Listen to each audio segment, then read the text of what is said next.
Study IQ IAS, अब तैयारी हुई affordable. Hello everyone, welcome to study IQ channel. I am Shubham Sharma, your economy faculty. Friends, आप सबने एक शब्द सुना होगा, डेमोग्राफिक डिविडेंड। क्या होता है ये डेमोग्राफिक डिविडेंड? डेमोग्राफिक डिविडेंड का मतलब एक ऐसी कंट्री जहां यूथ पॉपुलेशन ज्यादा हो। और अगर इसी डेमोग्राफिक डिविडेंड के आगे हम एक वर्ड लगा दें, गोल्डन डेमोग्राफिक डिविडेंड या सुपर डेमोग्राफिक डिविडेंड, इसका मतलब है वो यूथ पॉपुलेशन जो है वो स्किलफुल भी है, वो पढ़ी लिखी है, स्किलफुल है, ट्रेंड है, एजुकेटेड है। तो इसी चीज को ध्यान में रखते हुए प्रधानमंत्री जी ने इस पीएम इंटर्नशिप स्कीम को इंट्रोड्यूस करवाया। ये स्कीम जो है ये मिनिस्ट्री ऑफ कॉर्पोरेट अफेयर्स के अंतर्गत आती है, जिसके अंतर्गत ऑब्जेक्टिव है कि हमारे देश का जो यूथ है उसको ट्रेनिंग प्रोवाइड करी जाए। और ये ट्रेनिंग कोई ऐसी वैसी ट्रेनिंग नहीं कि जो नॉर्मल कोर्स ऑफ ट्रेनिंग मिलती है, ऐसी ट्रेनिंग जिसमें वो अपनी फंडामेंटल रीस्ट्रक्चरिंग कर सकें, स्किलफुल नॉलेज गेन कर सकें। इस स्कीम के अंतर्गत ऑब्जेक्टिव ये है कि ओवरऑल हम चाहते हैं कि पूरा 1 करोड़ यूथ जो है अगले 5 सालों में ट्रेंड हो सके, जिसमें से इस पर्टिकुलर फिस्कल ईयर 2024-25 में 1.25 लाख यूथ को हम ट्रेन करना चाहते हैं। इसके साथ साथ इस स्कीम में प्राइवेट कंपनीज के साथ भी एग्रीमेंट किया गया है, जिसमें 500 प्राइवेट कंपनीज जो हैं वो और सरकार मिलकर इस स्कीम को चलाएंगे। जिस स्कीम के तहत सरकारी जो डिपार्टमेंट्स हैं, सरकारी जो कंपनीज हैं, उनका एक्सपोजर तो मिलेगा ही मिलेगा यूथ को, साथ साथ में जो प्राइवेट कंपनीज हैं उनका एक्सपोजर भी यूथ को मिल सकेगा। और ये प्राइवेट कंपनीज वो हैं जो देश के टॉप नॉच कंपनीज हैं। तो ये स्कीम उन सभी यूथ्स के लिए बहुत फायदेमंद होने वाली है जो आगे आने वाले समय में ऑन बोर्ड स्किल ट्रेनिंग चाहते हैं। इस स्कीम के अंतर्गत एक और जो बहुत इंपॉर्टेंट बात है वो ये है कि सरकार अगले 5 साल में 2 लाख करोड़ रुपए इस स्कीम के ऊपर खर्च करना चाहती है। क्योंकि एक एलिगेशन कह लें या एक तरह का एक संशय कह लें जो हमेशा इस सरकार के लिए कहा जाता था कि यूथ के लिए इतना काम नहीं हो रहा, इस चीज को अब पूरी तरह से इस स्कीम के अंतर्गत मिटाया जा रहा है। तो 2 लाख करोड़ इस स्कीम में खर्च होने वाले हैं अगले 5 साल में, और 2000 करोड़ रुपए इस फाइनेंशियल ईयर के लिए एलोकेट किए गए हैं। इस स्कीम में जो यूथ है वो 21 से 24 साल के जो यूथ हैं वो इस स्कीम के अंतर्गत ट्रेनिंग ले सकते हैं। लेकिन इसमें जो इंपॉर्टेंट बात यह है कि वो फुल टाइम एम्प्लॉयमेंट में नहीं होने चाहिए, किसी भी फुल टाइम एम्प्लॉयमेंट में या एजुकेशन में नहीं होने चाहिए, और उनके पास बेसिक एक क्वालिफिकेशन होनी चाहिए, जैसे BA, BSc, BCom, इस तरह की उनके पास में क्वालिफिकेशन होनी जरूरी है। एक और बहुत इंपॉर्टेंट बात, कोई भी जो प्रोफेशनल डिग्री होल्ड कर रखा है किसी पर्सन ने, जैसे CA है या MBA है या IIT IIMS से पढ़ा हुआ है, वो इसके अंतर्गत एलिजिबल नहीं है। अपार्ट फ्रॉम दैट, इस स्कीम में जो यूथ होगा उसको स्टाइफंड दिया जाएगा 5,000 रुपए का। और ये जो 5,000 का स्टाइफंड होगा, इस 5,000 में 4,500 रुपए जो है वो गवर्नमेंट के द्वारा पे किए जाएंगे, और जो 500 रुपीज हैं वो कंपनीज बियर करेंगी एज देयर CSR रिस्पॉन्सिबिलिटी। एक और बहुत इंपॉर्टेंट चीज, इंश्योरेंस पेनिट्रेशन को देश में बढ़ाने के लिए इस स्कीम के अंतर्गत 6,000 रुपए का इंश्योरेंस कवरेज दिया जाएगा under the PM Jeevan Jyoti बीमा योजना एंड PM सुरक्षा बीमा योजना। साथ साथ में ग्रीवियंस रिड्रेसल सिस्टम भी बनाया जाएगा, जिसमें अगर किसी भी यूथ को कोई ग्रीवियंस होता है या कोई प्रॉब्लम होती है, किसी भी तरह का कोई डाउट होता है या कोई कंप्लेंट होती है, तो वो दर्ज करवा सकता है।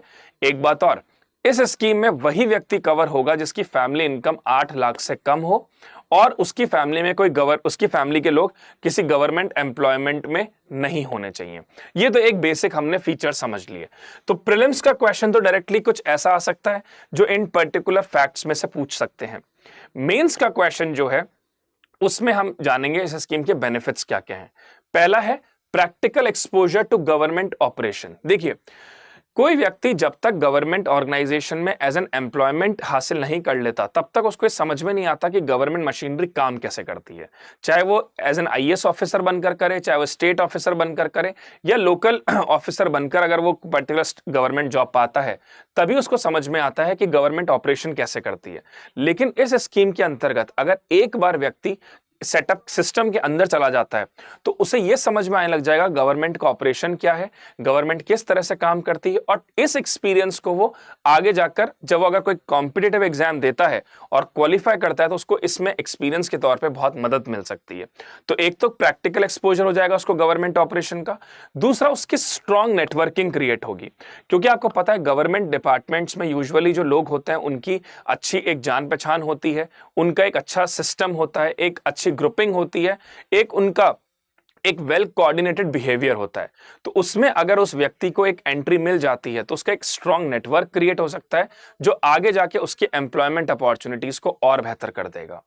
तीसरी बात जो है वो है इंप्रूव्ड एम्प्लॉयबिलिटी। देखिए, अगर मैं ओवरऑल सिस्टम की बात करूं वर्ल्ड लेवल पर, हो सकता है कि आज यूएस की कंपनी इंडिया आए और चाइना जाए और वहां जाके उनको एक यूथ को सेलेक्ट करना हो अपनी किसी कंपनी के लिए, तो इंडियन यूथ की हो सकता है परसेंटेज 95-96% हो, लेकिन अगर चाइनीज यूथ की परसेंटेज कम भी है बट वह स्किलफुल है, उसके पास एक्सपीरियंस अच्छा है, तो सिलेक्शन उसका जल्दी हो जाएगा उस कंपनी में। तो इन्हीं चीजों को ध्यान में रखते हुए भारत सरकार का भी ये मानना है कि अगर हम कहीं ना कहीं उस व्यक्ति को एक्सपोजर अच्छा दे दें तो एम्प्लॉयबिलिटी के चांस आने वाले समय में उसके लिए बेहतर हो सकते हैं।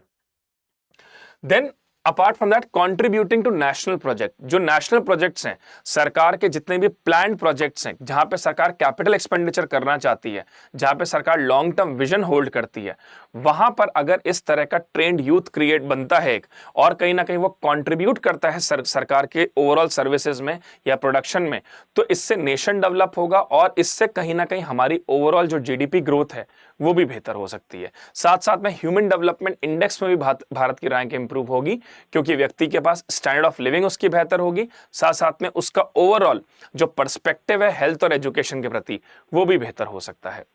देन स्किल एनहांसमेंट, ऑब्वियस सी बात है, अ skilled workforce is better than thousands of non skilled workforce. एक स्किल्ड वर्कफोर्स जो है वो thousand of non skilled workforce से बेहतर होती है। ये एक बहुत पॉपुलर सेइंग है।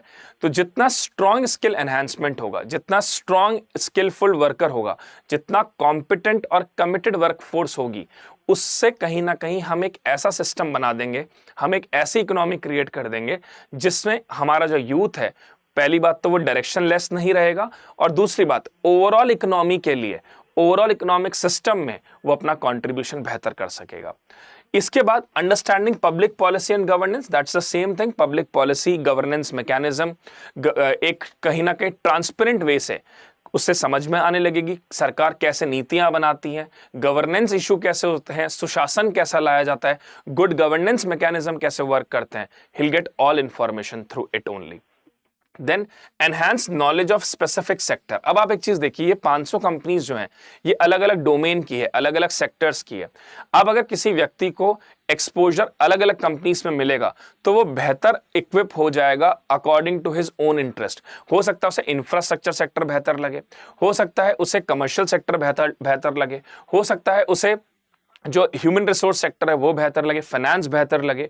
तो कहीं ना कहीं सेक्टर स्पेसिफिक चॉइसेस और सेक्टर स्पेसिफिक इंटरेस्ट के अकॉर्डिंग व्यक्ति ढल सकता है, बेहतर काम और कर सकता है।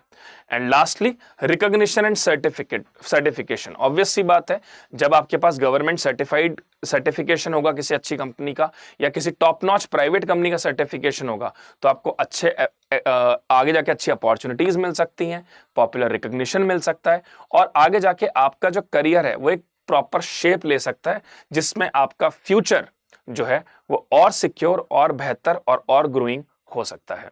तो ये इस स्कीम के कुछ बेनिफिट्स हैं। अब एक क्वेश्चन हम इस पर डिस्कस कर लेते हैं। With reference to PM internship scheme, consider the following statement. The scheme aimed to provide short-term work experience opportunities for students and young professionals across various government departments and ministries. That's true. The interns selected under the scheme are eligible for stipend during the internship period. That's true. The scheme aimed to enhance students' awareness and understanding of the policy making process. That's again true. So 3 statements, all 3 of them are correct. So guys, this is about this particular thing. Apart from that, हमारा एक course आ रहा है, हमारा एक batch आ रहा है, प्रतिज्ञा plus batch, जो 2027 के स्टूडेंट्स को टारगेट हम कर रहे हैं। इसमें अगर आपका अटेम्प्ट 2027 में आप देना चाहते हैं, आप कॉलेज गोइंग हैं, फर्स्ट ईयर सेकंड ईयर में, और आप आगे जाके यूपीएससी अटेम्प्ट करना चाहते हैं, तो ये बैच आपके लिए है। 18 अक्टूबर से ये बैच शुरू हो रहा है सुबह 8 बजे। इसमें अगर आप मैक्सिमम डिस्काउंट चाहते हैं तो आप मेरा कोड इस्तेमाल कर सकते हैं, दैट इज SBS लाइफ। इस कोड का इस्तेमाल करने के बाद जो फीस है वो काफी कम हो जाएगी, ऑलमोस्ट 36,000 के आसपास। अदरवाइज इसकी फीस काफी ज्यादा है, तो 36,000 में आप इस कोर्स को ले सकते हैं। और ये आपकी प्रीलिम्स से लेके इंटरव्यू तक की पूरी तैयारी ये कोर्स में आपकी होगी, जिसमें 1000 घंटों से ज्यादा की आपकी live class, mentorship, answer writing, doubt solving, सब चीजें इसके अंदर कवर्ड है। और अगर आप सब मुझसे इंस्टाग्राम और टेलीग्राम पे जुड़ना चाहते हैं तो आप इस मुझसे जुड़ सकते हैं टेलीग्राम और इंस्टाग्राम के through. So guys, this is all from my side. Thank you so much. Do take care of yourself. Study IQ IAS, अब तैयारी हुई अफोर्डेबल।